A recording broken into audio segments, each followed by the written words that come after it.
Bueno, hem acabat ja. Era tant de tota l'hora. No, va passar tirar a terra tot el de totxo i això, i ho van fer de nou. I quan es feia la... Que aquest, per cert, vam provar si mai d'això, si mai podem amb els serrans acabar alguna de la maquinària, que ara jubila els serrans, i s'hi posarà ell. Vas fent fotos, el recorregut, Sí, el premi. Això una mica de passa-la. Molt bé. Molt bé, anem per baixar ja.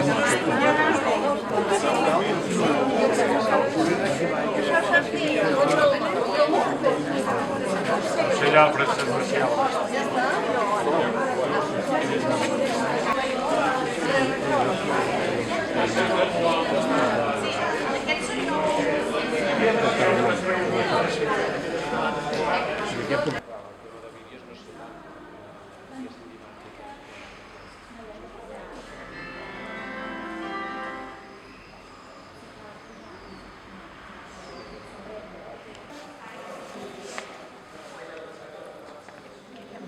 No sé si no hi ha ningú més, si voleu seure i...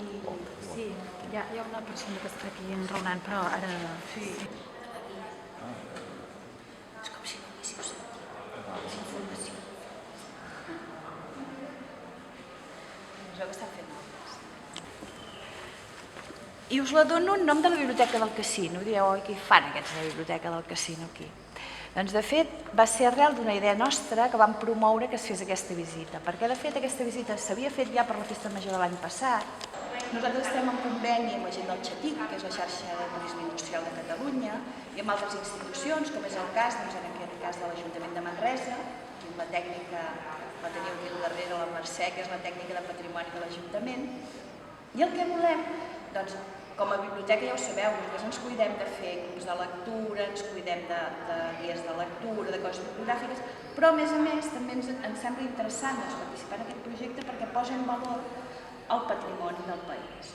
Visita que ens porta una mica a entendre quin era el nostre passat industrial i per què l'hem de posar en valor i per què l'hem de tornar a cuidar. Aquest edifici sabeu que és un edifici que en aquest moment és municipal.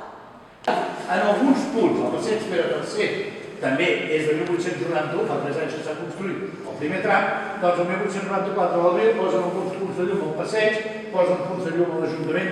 Heu vist que abans era molt típic de les festes que decoraven, heu vist el audiovisual, l'Ajuntament, diversos edificis amb llumets, que molt típic. També recordeu els que vineu a Salt. Veureu 3 ferros forjats, 3 pàmpols de llum. Aquests són els 3 primers. El ferro és autèntic, el pàmpol no, perquè va desaparèixer, però els 3 ferros són els 3 primers punts de llum que hi va haver-hi privat, de casa privada, perquè havia deixat calés, la gent podia cobrar, van cridar amb un advocat de Barcelona molt jove que es deia Calbó, que arreglés el problema i va decidir crear aquesta societat, transformar-la en una societat anònima. D'aquí que sempre parlem de que l'electricitat a Manresa ens la donava l'anònima, perquè van crear en una societat anònima. La companyia de l'electricitat, o l'anònima de l'electricitat, perquè va ser la societat anònima.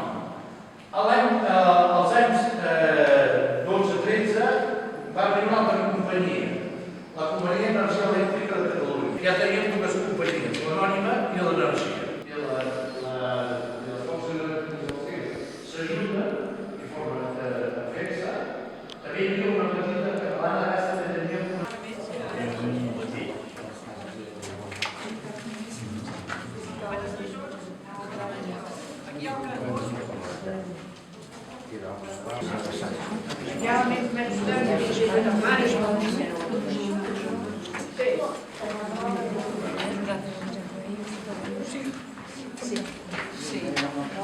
Jo diria que hi havia algun respiradero per respirar. Ja fem fotos, ja les penjaràs, que les vull veure, Ai, Jordi, que vostè és molt alta, Sí.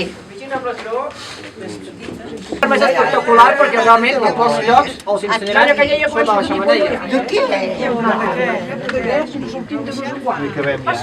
Sí, Per això se n'han anat, per què no volen que la gent hi vagi? Ah, sí?